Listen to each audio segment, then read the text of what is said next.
Okay, we're going to carry on with the actual tutorials, and as I said in the introduction, we will go through each of the options to show you how they work. This is option 2. Option 2, you create a DMC takedown form document like the one above, which will be in PDF format, and the form then sends it to the infringer. Now obviously you need to know the infringer's email address, possibly his name as well, and the form actually then, when you submit it, sends it to them and sends you a copy of the actual data.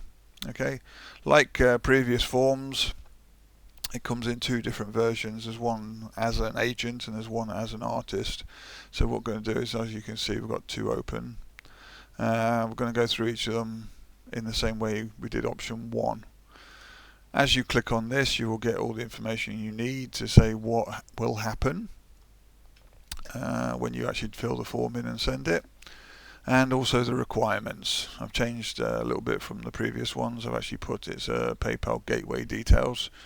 This is what happens when you get to the end of the form. You'll be required, if you're not a admin or a form subscriber, you will be asked to pay 20 cents for each form you send, and that will happen through the gateway. Okay, if you want to do a real signature, you'll also be asked to preferably add a tablet there so you can actually write it by hand instead of actually using your mouse. Okay, so these are the two options. I'm just going to click this on number 1, 2. Okay, and we're going to move forward. So you've seen this before in the option 1 if you looked at the option 1 tutorial. I should tell you actually, whilst I'm here, option 1 now has the tutorial. There's guidance there, and each time I do a new one I'll be adding it to the details here. Okay, so we're going to move forward. Go to this one. This is the second one we're going to be doing. It's your role in the complaint. I'm going to choose the agent one there, and it basically opens up some new information that you need to fill in. The one has a copyright holder, which is the default one, by the way. It always is on that one. Is this one. So what we've got to do is put in our details, and like the previous tutorials, I'll put some fake data in, so we won't actually make a problem with sending it to real people. It's just to show you that these work and what the end result is. Okay, like so. Go to next. Go here. We put in our artist details here. You'll see your details, but it means anything to do with the artist. Okay, here I'm going to put in the system email, so it'll come to me even though it's not a openly accessible email that you can look at and use. Okay, now we put in the telephone number.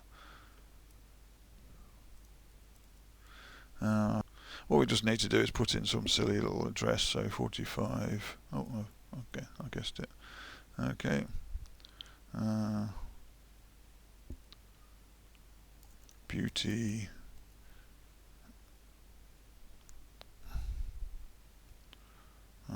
Parade, something like that, I don't know. Okay, let's say it's in London. That's in Essex, if you want to be like that. And we'll just put a postcode. Okay, now on the country, you can actually just type in which one you want. It's United Kingdom, so you'll see it's second on the list, and that fills everything in for you as an artist. Now before I press next, I'm going to just copy a lot of this details over so we don't have to duplicate it by typing.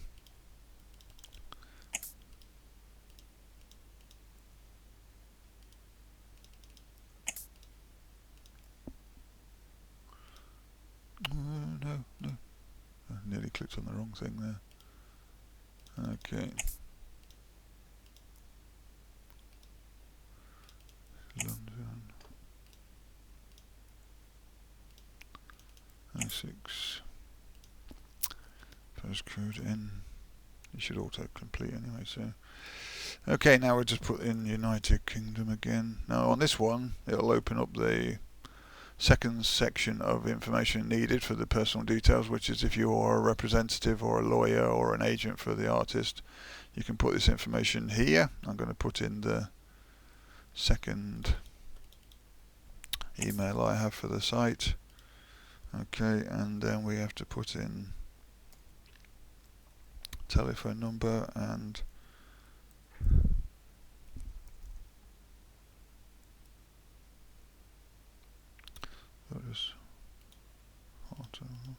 okay, and that's in London as well, let's say. Like so. Again, we can just simply type and it will actually go down to the one that you start using the letters for. So we can quickly select United Kingdom, and that's that one done for the agent. So it's got the artist. I didn't put the artist name actually, so it's going to ask me. So it's Bob Artist. Okay, so that's all filled in nice and neat and correct. So press OK. I'll go back to this one, press OK because we're obviously happy with that one as well.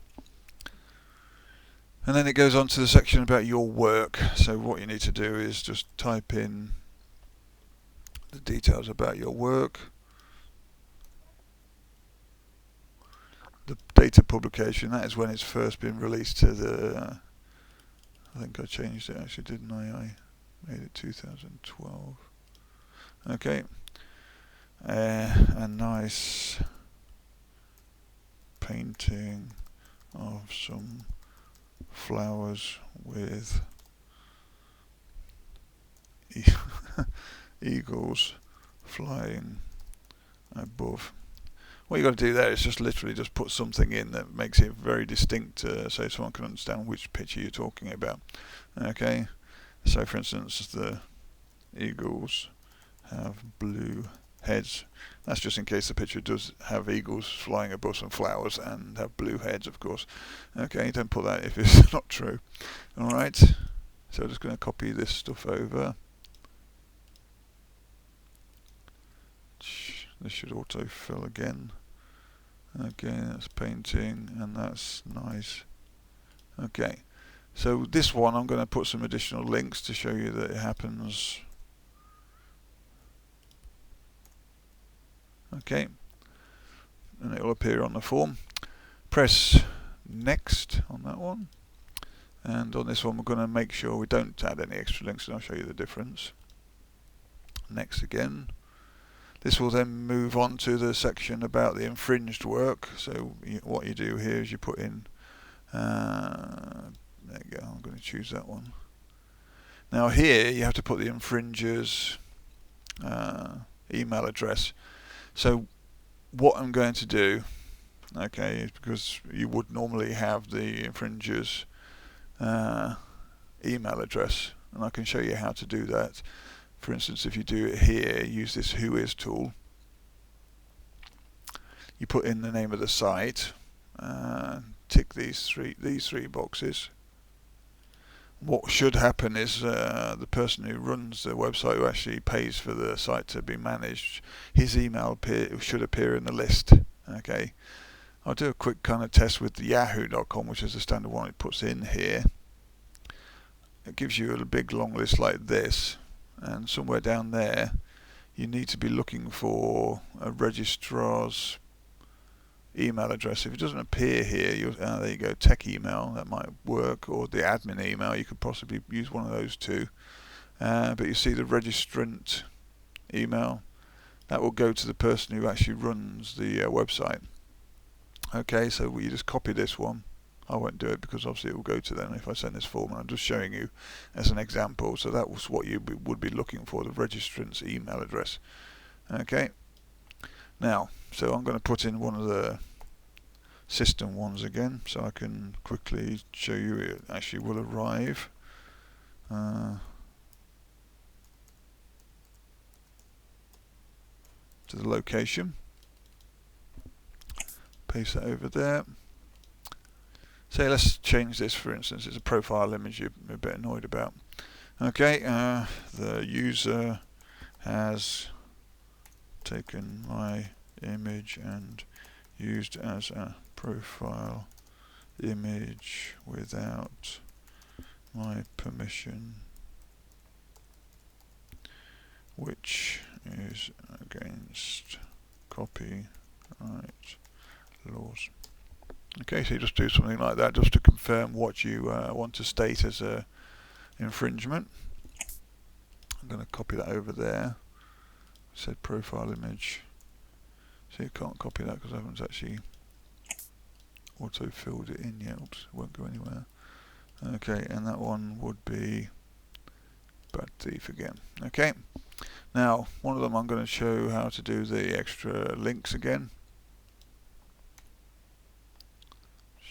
Bad thief 1 and let's say 2. So once we've done that, we can press next, and here again we're not going to do the links, so we're going to press next again. This will jump you to the final stage, which means you simply just need to click on those. This one I will do a digital signature.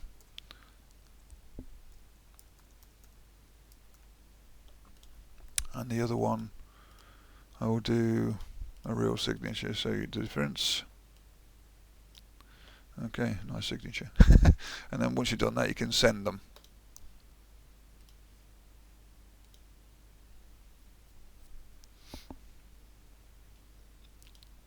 Once you do that, you get the confirmation saying it's sent. Okay.